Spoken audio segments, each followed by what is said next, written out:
Welcome back to The Explainer. Today we're exploring a radically different approach to how we educate the next generation.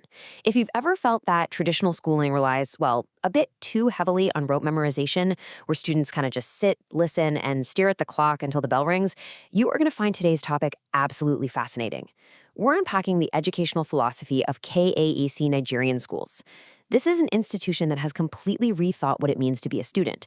They've decided to literally throw out the old model of just teaching kids to pass tests and are instead focusing entirely on how to train them to actually build their world.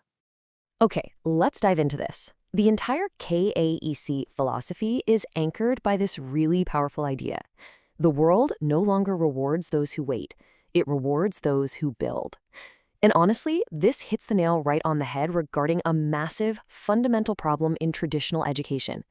For decades now, schools have basically been training children to follow instructions, memorize facts, pass a standardized exam, and just repeat the cycle. KAC looked at this massive gap between what schools teach and what the real world actually requires, and they refused to just fill that gap with more noise.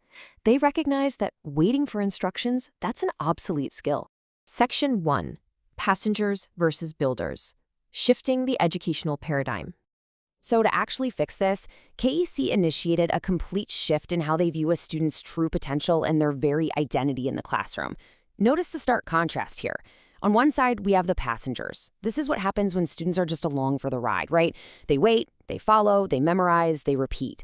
But KEC, they intentionally forge builders. At KEC, students aren't passengers in their education, they're builders in training. And builders aren't just discovered by accident.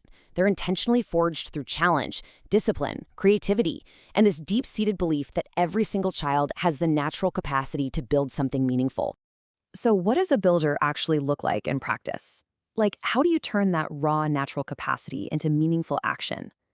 Well, KAC breaks it down into these 5 highly tangible skills. They teach students how to think clearly amidst confusion, how to act boldly when others might just hesitate, how to create actual value, how to solve real-world problems, and absolutely crucially, how to lead with character. You can see how this entirely bypasses the whole idea of just memorizing a textbook. It's really about developing an active, value-driven mindset. Section 2, the classroom paradigm shift, redefining the teacher's role. Now, obviously, you can't have a traditional teacher leading a classroom of builders, so the educators have to shift too. Instead of being a classroom commander who just demands rote performance and dictates every single move, KELI's teachers actually step into the role of a growth guide. Notice how these guides are specifically trained to design growth and support structure, rather than just stand there and lecture. And here's the best part. They're trained to call out a student's potential before ever demanding performance. They aren't there to command, they're literally there to facilitate the building process. This brilliant shift is perfectly captured in their foundational question, which the school has completely rewritten. KAIC states, "We do not ask, how do we help them pass? We ask, how do we help them build?" Think about how dramatic a pivot that is. When a teacher's primary goal shifts from just getting a good test score to the actual real-world construction of skills, the entire educational outcome changes. It totally frees the classroom from the heavy pressure of the exam and redirects all that energy into genuine creation. Section 3, the Human Quest Engine, inside the HQLS framework. But hey, a philosophy is really only as good as its execution, right? How does KOC actually make this happen on a random Tuesday morning in math or science class? Well, they do it through a proprietary framework called the Human Quest Learning System, or HQLS. This is the learning framework that powers how students think, learn, and grow by treating education as an engaging journey rather than just a boring memorization task. This framework is literally the engine behind everything at KOC.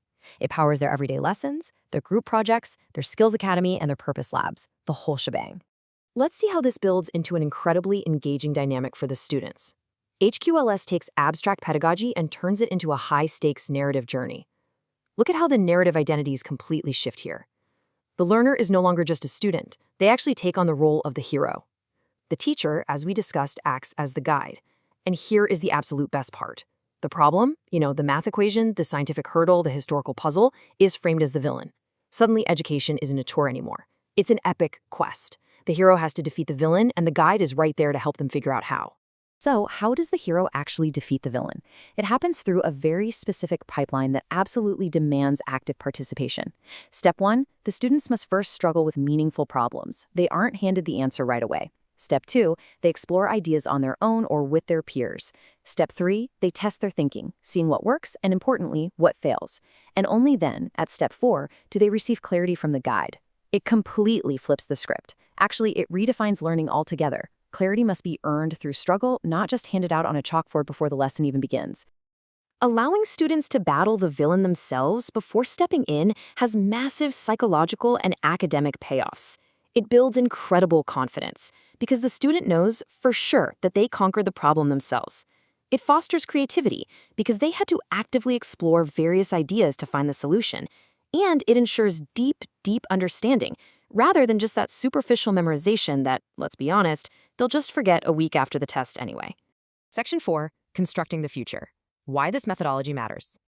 Now that we understand the HQLS engine and that builder mindset, we really have to ask, why does this methodology matter so much in the grand scheme of things? Let's shift our focus to the real-world application of this philosophy. It all comes down to this core belief at KAC. The future will not be inherited. It will be constructed. This is exactly why KAC refers to itself not just as a school, but as a builder's training ground. An inherited future implies you just wait for things to be handed down to you, kind of like a passenger. But a constructed future, that requires those very skills we talked about earlier, thinking clearly, acting boldly, and solving problems. This training ground ensures students possess the actual readiness required for global opportunities. For parents who recognize the absolute necessity of this shift, KEEC lays out a very clear, actionable 3-step roadmap to get started. Step 1 is simply booking a free assessment so the school can really understand the child and their current needs. Step 2 is receiving a personalized pathway. This is a clear roadmap for the child's academic, leadership, and skill development. And step 3, that's watching your child grow, experiencing their transformation in confidence, discipline, and excellence firsthand. Which leaves us with one final, deeply provocative question to consider today. Will your child inherit the future or construct it? It really forces us to reevaluate our own expectations of education, doesn't it? Are we okay with our students just being passengers, or is it time to start raising builders? It's a fascinating look at the potential of a restructured classroom, and it certainly leaves you wanting to explore this builder methodology even further. Thank you so much for joining me for this explainer, and as always, keep questioning how we learn.